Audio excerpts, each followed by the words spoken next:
When I first played Xenoblade Chronicles 2 a few years ago, I was pleasantly surprised and astounded by its breadth, the amount of things you could explore in it, and how its seemingly boundless world made it feel like one I didn't want to leave. And since the first Xenoblade was older and on a different console, I wondered if the first game would live up to all my expectations made from the second one that I loved so much. With the combination of the new future-connected content and the original story, I'm pleased to say I felt myself dive into the world of Xenoblade again, with new characters to fall in love with, a story that surprised me with its twists and turns, and all the many things that can be discovered in between. As one of the people who discovered their first Xenoblade on Switch, often now having played the actual first entry, I can say that this definitive edition of it definitely scratches that long-standing itch left from enjoying the second. And with comparable graphics along with a new story that has many likable parts, fans new and old should get a lot out of this new version of this wonderful game.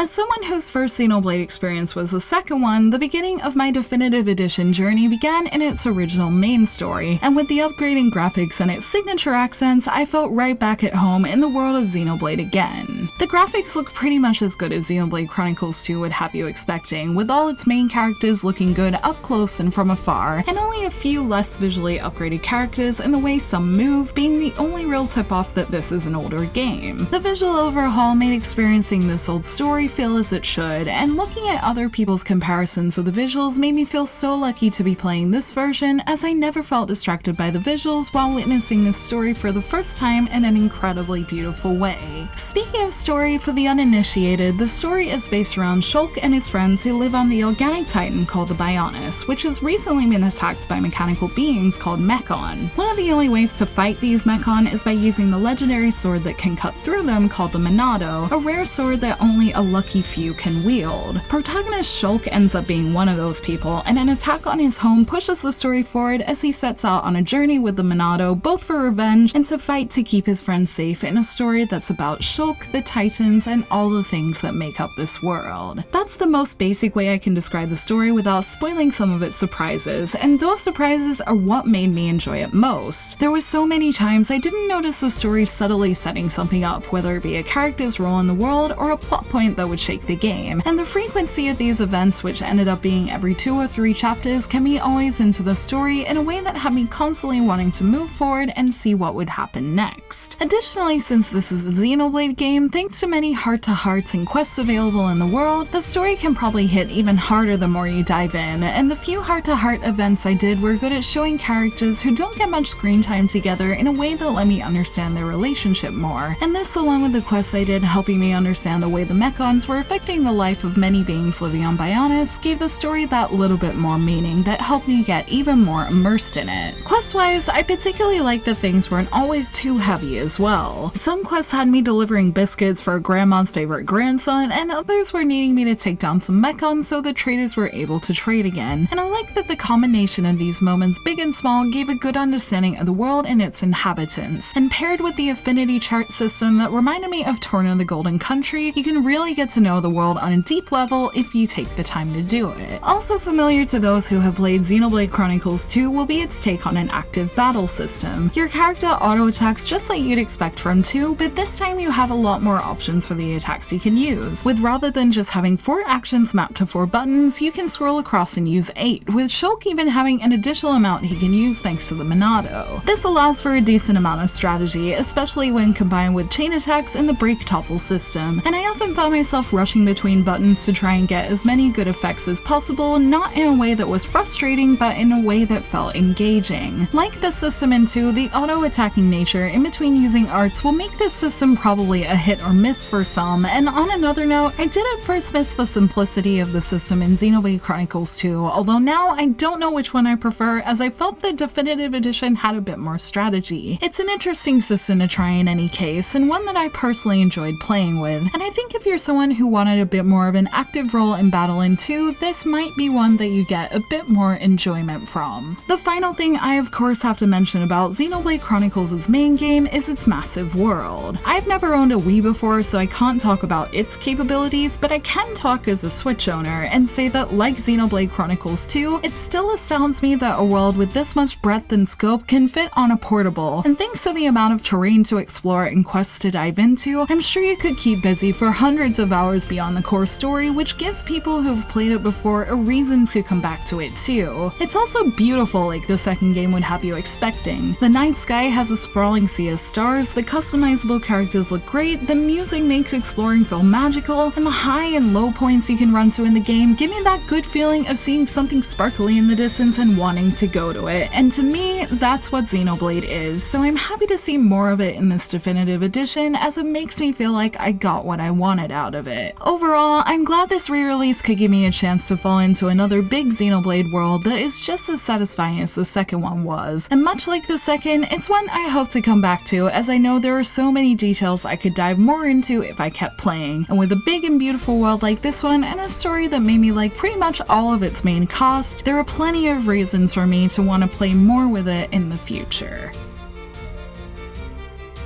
A big draw to picking up this definitive edition of Xenoblade is not only the portability and the new visuals, but also the new near 10-hour long epilogue to the main game called Future Connected. Players can start this extra story portion of the game anytime from the main menu, although new players should be aware that it has full spoilers for the main story. This new story puts a focus on Shulk and Melia's efforts after the main story, and I'll leave it there so I don't spoil anything from the main game. I actually really liked this story though. As I said in my last JRPGs I played video, I found that it had a bit more humor than the core story thanks to the two adorable little puns that accompany Shulk and Melia. And while I enjoyed both stories in this definitive edition, I noticed sometimes all the big serious technical talk in the main game had me phase out just a little despite enjoying it as a whole, but all the humor injected here and there in Future Connected helped me keep into everything that was happening, so I felt like I could get more out of its own interesting story. By the end of it, I didn't want it to end, and with little additions to battle with things like new enemy types and flashier chain attacks, along with the wealth of activities you can do in between like quests, I feel grateful that this game gave me yet another slice of Xenoblade to fall in love with, and it ended up feeling like a nice cherry on top of my main playthrough with its slightly lighter feel and more places to explore. Ultimately, I think it did well at combining the best of both worlds of Xenoblade 1 and 2 that made this part of the definitive edition my favorite, so I'd highly recommend checking this part out after finishing the main story, as I think it made a great Xenoblade experience feel even better.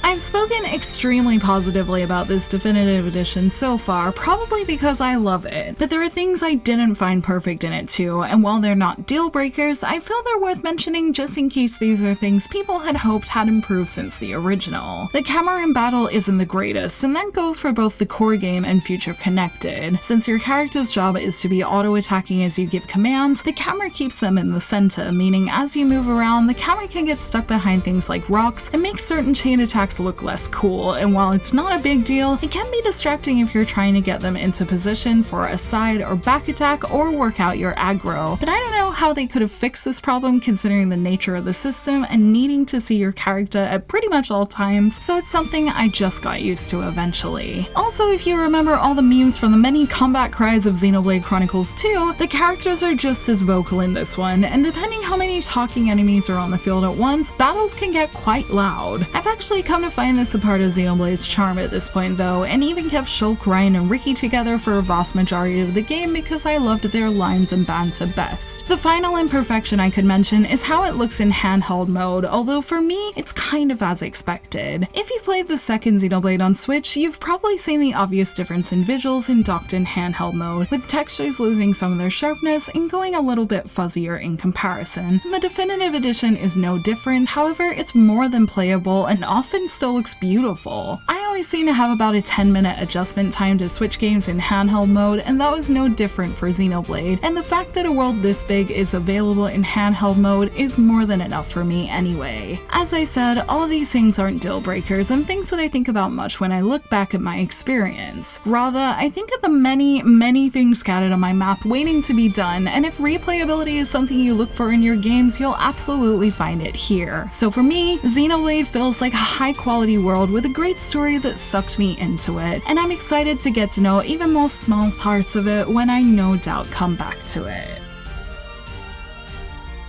As someone who discovered Xenoblade through Xenoblade Chronicles 2 on Switch, I'm so glad we were able to get Xenoblade Chronicles Definitive Edition with its great story and gorgeous take on visuals that let this first Chronicles game stand up to modern JRPG standards. It showed me more of what I loved in 2, like its twists and turns and sprawling world in a way that was easy to like and play anytime thanks to being on Switch. And Definitive Edition definitely fills the hole the lost Xenoblade left in my gaming life perfectly, especially with its new content and all the fun left to be had in it. If you're a fan of any Xenoblade game or you like games that will keep you busy and give you a lot to do, this definitive edition of Xenoblade Chronicles 2 is a must-play and has me already hoping to get some free time to dive into its vast world again soon.